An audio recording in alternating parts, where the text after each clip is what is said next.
dalam kaitannya dengan ini, kenapa menjadi susah untuk taat? Karena adanya nafsu, adanya setan. Inilah yang membuat kita menjadi sulit untuk taat pada Al-Quran. Kalau nafsu, setan ini bisa ditundukkan, maka tentunya yang susah ini menjadi mudah. Ini kita lihat pada kenyataannya, malaikat tidak punya nafsu, tidak digoda setan, maka malaikat bisa setiap saat taat pada Allah. Kita juga demikian. Kalau begitu berarti nafsu dan setan ini yang jadi persoalan. Artinya kalau ini bisa kita kendalikan, maka taat menjadi mudah, sehingga tujuan yang ingin kita raih ini bisa tercapai. Lalu bagaimana mengendalikan nafsu dan setan? Inilah kita perlukan keyakinan ilahiyah. Keyakinan ilahiyah itu adalah suatu keyakinan yang selaras dengan Al-Quran dan hadis. Jadi bukan semata-mata keyakinan, tapi keyakinan yang selaras Al-Quran dan hadis. Misalnya, ada orang punya keyakinan bahwa Allah itu punya anak. Lalu karena ini anak Tuhan, dia patuh pada anak ini. Betul, orang bisa jadi taat sama orang ini karena dianggap anak, ya. Tapi ini tidak Qurani. Al-Quran mengatakan Allah tidak punya anak. Nah, contoh misalnya keyakinan ilahiyah. Maksiat sama dengan tekan kontrak tinggal di neraka. Nah, ini selaras dengan Al-Quran dan hadis. Kalau kita punya keyakinan bahwa maksiat sama dengan tekan kontrak tinggal di neraka, begitu mau melakukan maksiat, yang terbayang bukan maksiatnya, tapi yang terbayang tekan kontrak untuk tinggal di neraka. Hati nurani ini nggak akan mau. Akibatnya apa? Maksiat ditinggalkan. Artinya apa? Nafsu setan yang menggoda dikalahkan. Nah, kita perlu banyak keyakinan-keyakinan ilahiyah. Bagaimana cara meraih keyakinan ilahiyah? Salah satunya adalah dengan tafakur. Ini majelis tafakur. Jadi majelis ini tujuannya nampak dengan jelas di sini. Tafakur yang kita lakukan dalam upaya untuk meraih keyakinan ilahiyah yang bisa menundukkan nafsu dan setan, sehingga taat itu menjadi mudah. Kalau taat pada Al-Quran dan hadis, maka tujuan kita akan tercapai, dunia bahagia, akhirat surga. Dari sini bisa dipahami, orang yang tidak memiliki peta seperti ini, kira-kira bisa nyampe nggak ke tujuannya? Nggak bisa. Nggak bisa. Saya minggu lalu baru kembali dari Afrika. Di situ saya melihat penduduknya tidak memiliki tujuan hidup seperti apa.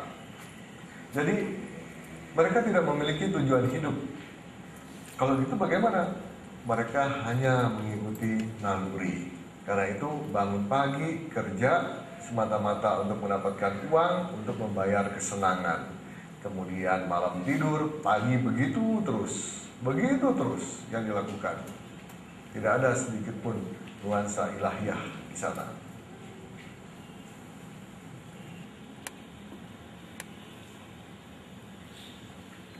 Kemudian persepsi yang ditambahkan juga, benarkah Allah menghendaki semua manusia masuk surga?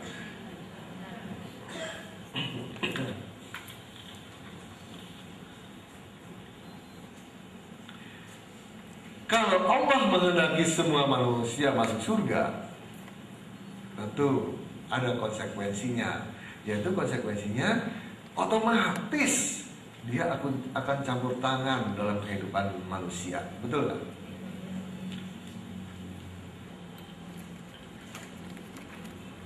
Kemudian persepsi lainnya yang ingin disamakan juga masalah ini.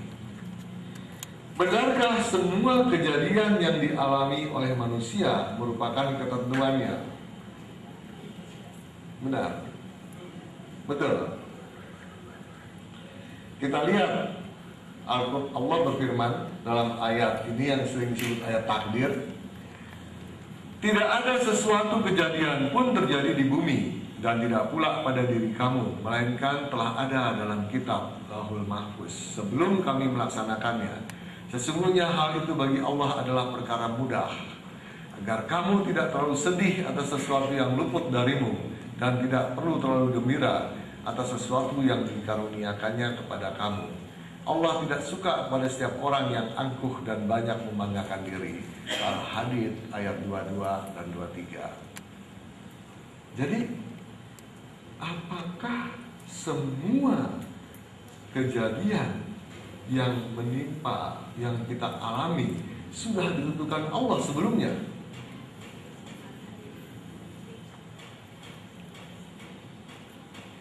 Kalau kita hanya lihat ayat ini, jawabannya bisa jadi iya. Betul ya? Tapi Allah berfirman juga di dalam ayat yang lain, di dalam An-Nisa 79 contohnya. Apa saja nikmat yang kamu peroleh adalah, dan apa saja bencana yang menimpamu, maka dari kesalahan dirimu sendiri.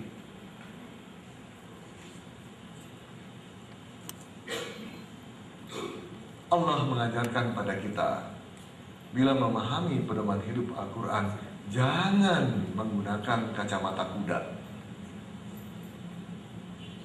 tapi harus kapah. Dalam memahami satu ayat, kita harus mengguru 6.236 ayat lainnya. Jangan hanya pegang satu ayat aja, lihat ayat lainnya. Hal ini disampaikan Allah di dalam surat Al-Baqarah ayat 85. Apakah kamu akan beriman pada sebagian kitab ini dan kufur terhadap bagian yang lain? Jadi kalau cuma satu aja dianggap ayat ini, yang lain dibuang, ini diancam. Kemudian dalam surat yang sama ayat 208, Allah juga berfirman, hai orang-orang yang beriman, masuklah kamu ke dalam Islam secara keseluruhannya. Jadi masuk itu seluruhnya, jangan sepotong-sepotong.